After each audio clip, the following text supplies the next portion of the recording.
வயநாடும் வட மாநிலங்களும் பேரழிவுக்கு வித்திட்ட சுற்றுலா பொருளாதாரம். நம்முடைய அண்டை மாநிலமான கேரளாவின் வயநாட்டில் ஏற்பட்ட நிலச்சரிவு மிகப்பெரிய அளவுக்கு உயிர் சேதத்தை உருவாக்கியதோட வயநாடே வாழ தகுதியற்ற நாடா அப்படிங்கிற கேள்வியை எழுப்பியிருக்கு. வயநாட்டின் சோக வெள்ளத்தில் ஹிமாச்சல பிரதேசம், உத்தரகாண்ட் போன்ற மாநிலங்களில் ஏற்பட்டுள்ள நிலச்சரிவு பெரிதாக்கப்படவில்லை என்பது தெரியுது. ஹிமாச்சல பிரதேசம் மற்றும் உத்தரகாண்டில் மேக வெடிப்பு ஏற்பட்டு கனமழை பெய்து பல இடங்களில் நிலச்சரிவுகள் ஏற்பட்டது. ஹிமாச்சலில் மற்றும் வெள்ளம் மற்றும் நிலச்சரிவுகளை சிக்கி இதுவரைக்கும் 77 பேர் உயிரிழந்திருக்காங்க. வெள்ளத்தில் நிறைய வீடுகள் அடித்து செல்லப்பட்டிருக்கிறது. அடுக்குமாடி கட்டிடங்கள் சரிந்து விழுவதும் போன்ற காட்சிகள்லாம் ரொம்ப பதற வச்சிருக்கு. மேலும் பலரை காணவில்லை அப்படிங்கிற வீடுகள் மண்ணோடு மண்ணாக புதைந்திருக்கின்றன அப்படின்னும் சொல்லப்படுது.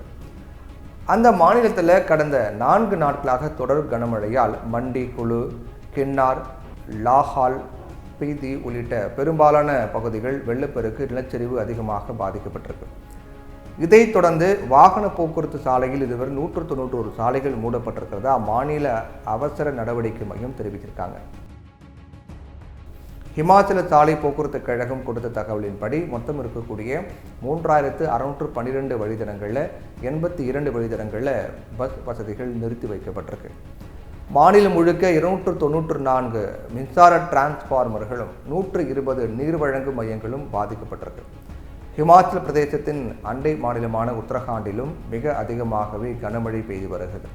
தலைநகர் டேராடூன் மற்றும் ஹரித்வார், நைனிடால் உள்ளிட்ட பல்வேறு மாவட்டங்களில் கனமழையால் ஆறுகளில் வெள்ளப்பெருக்கு ஏற்பட்டு நிறைய வீடுகள் மூழ்கியிருக்கு. பல வாகனங்கள் அடித்து செல்லப்பட்டிருக்கு. பலரும் பலியாக இருப்பதோட நிறைய பேருக்கு காயம் ஏற்பட்டிருக்கு. பச்சிளம் குழந்தைகள் உள்ளிட்ட 50க்கும் மேற்பட்டோர் காணலை அப்படின்னு சொல்லப்படுது. 2013ஆம் ஆண்டில் உத்தரகாண்டில் ஏற்பட்ட மேகவெடிப்பு ஆயிரக்கணக்கான மக்களை கொன்றது. இது 2004ஆம் ஆண்டு சுனாமிக்கு பிறகு ஏற்பட்ட மிக மோசமான இயற்கை பேரழிவுகளில் ஒன்றாக இருக்கு. 2021ஆம் ஆண்டில் மட்டும் ஹிமாச்சல பிரதேசத்தில் சுமார் 30 மேக வெடிப்புகளும், உத்தரகாண்டில் 50 மேக வெடிப்புகளும் பதிவாகியிருக்கு அப்படின்னு தெரிவிக்கப்பட்டிருக்கு. சுமார் 20 முதல் 30 சதுர கிலோமீட்டர் பரப்பளவில் 1 மணி நேரத்தில் 10 சென்டிமீட்டருக்கு மேலே மழைப்பொழிவு ஏற்பட்டால் அது மேக வெடிப்பு அப்படின்னு கணக்கிடுறாங்க. இந்த அளவிற்கான மழைப்பொழிவு திடீர் வெள்ளப்பெருக்கை ஏற்படுத்தி அதிக பொருட்சேதத்தையும் உயிர் சேதத்தையும் உண்டாக்குகிறது. பருவமழை காலங்களில் கனமான நீர்த்துளிகளோட மேகம் தவழ்ந்து வரும்பொழுது தரையிலிருந்து மேல் எழும்பும் வெப்பமான காற்று மழை துளி விழுந்து விடாத வண்ணம் தடுக்கும்.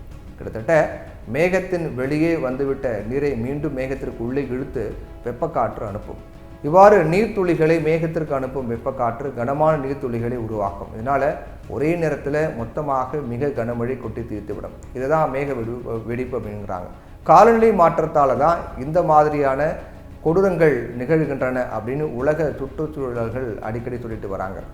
காட்டுத்தீ, பெரும் புயல்கள், அதிதீவிர மழை, அதீத வெப்பம், பனிப்பாறை உருகுவது, கடல் மட்டம் உயர்வது, கொள்ளை நோய்கள் அப்படின்னு இந்த நூற்றாண்டில் நாம் எதிர்கொண்ட பல்வேறு இயற்கைக்கு அப்பாற்பட்ட பல்வேறு சவால்கள். இந்த நூற்றாண்டில் நாம் எதிர்கொள்ளக்கூடிய ஒவ்வொரு இயற்கை சீற்றத்துக்கும் மனித செயல்பாடுகளே அடிப்படை காரணமாக அமைந்திருக்கிறது. இந்நிலையில் மலைப்பகுதியில் வருமானத்தை அதிகரிக்க சுற்றுலா பொருளாதாரம் அப்படிங்கிற பெயரில் திட்டமிட்டு வனப்பகுதிகள் அழிப்பது, மலைப்பகுதிகளில் சரிவுகளை ஏற்படுத்தும் அளவுக்கு பெரிய பெரிய நிறுவனங்களை ஆக்கிரமிப்பு அனுமதிப்பது போன்ற செயல்கள் தான் அழிவுக்கெல்லாம் அடிப்படையாக இருக்கும்.